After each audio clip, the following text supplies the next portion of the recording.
මම ජයලත් බණ්ඩාර පළාත් කුෂ්කර්ම අධ්‍යක්ෂ මධ්‍යම පළාත. සෙප් වැඩසටහන ගැන මම කියනවා නම් ඉතාමත්ම හොඳ වැඩසටහනක්. මේක ප්‍රධාන වශයෙන්ම සැපයුම් ජාලය නැත්තම් ගොවීන්ගේ නිෂ්පාදනවල අලෙවි කරන්නේ සහ අලෙවි ඇති වෙන ගැටලුවට විසඳුමක් විදිහට ඇවිල්ලා තියෙන හොඳ වැඩසටහනක් මේක. ඒ වගේම තමයි ඒට අමතරව මේ වගා කිරීමේ ජපන්නුන් නැත්නම් ජපන් වැසියන් ගොවීන් භාවිතා කරන ඉතා හොඳ ක්‍රියාවලිනුත් මේ අවස්ථාවේ පැහැදිලි කරලා උගන්වලා තියෙනවා. ඒ වගේම තමයි මේ හොඳ ව්‍යාප්ති ක්‍රමවේදයක්.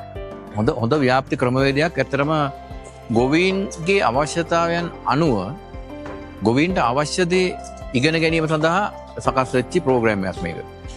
ඒක තමයි මට පෙනුන හැටියට. ඒ වගේම තමයි ගොවීන්ගේ ඒ තෝරාගත් ගොවීන්ගේ හොඳ සක්‍රීය දායකත්වයක් මේ සඳහා තියෙන බව ඉතාමත්ම මැනවින් පැහැදිලි වුණා. එතකොට අනිත් එක තමයි මට කියන්න තියෙන්නේ දැන් මේ එතකොට මේ ප්‍රෝග්‍රෑම් එක ඇත්තට මේ අවුරුද්දේ අවසන් වෙනවා.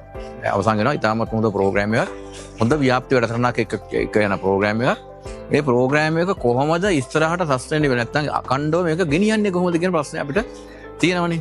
ඔව් ඒක ප්‍රශ්නයක් නෙවෙයි ඇත්තටම අපි ගැප් වැඩසටහන වගේම ඉදිරියේදී කුෂිකර්ම දෙපාර්තමේන්තුව විශේෂයෙන් පළාත් කුෂිකර්ම දෙපාර්තමේන්තුව අපේ වැඩසටහන් වලදී ගැප් වැඩසටහන වගේම මේ වැඩසටහනත් ප්‍රධානම අංගයක් විදිහට අපේ කෘෂි ව්‍යාප්ති කටයුතු වලදී භාවිතා වෙනවා. ඒ කියන්නේ මේක අකණ්ඩව සිද්ධ වෙනවා.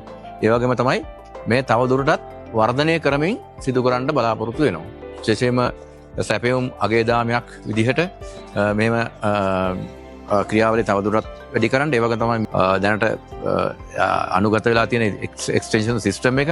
ඒ කියන්නේ මේ ව්‍යාපෘතීන් හඳුන්වා දුන්න එක්ස්ටෙන්ෂන් සිස්ටම් එක අකණ්ඩව ඉදිරියට කරන්න යන්නත් අපි බලාපොරොත්තු වෙනවා.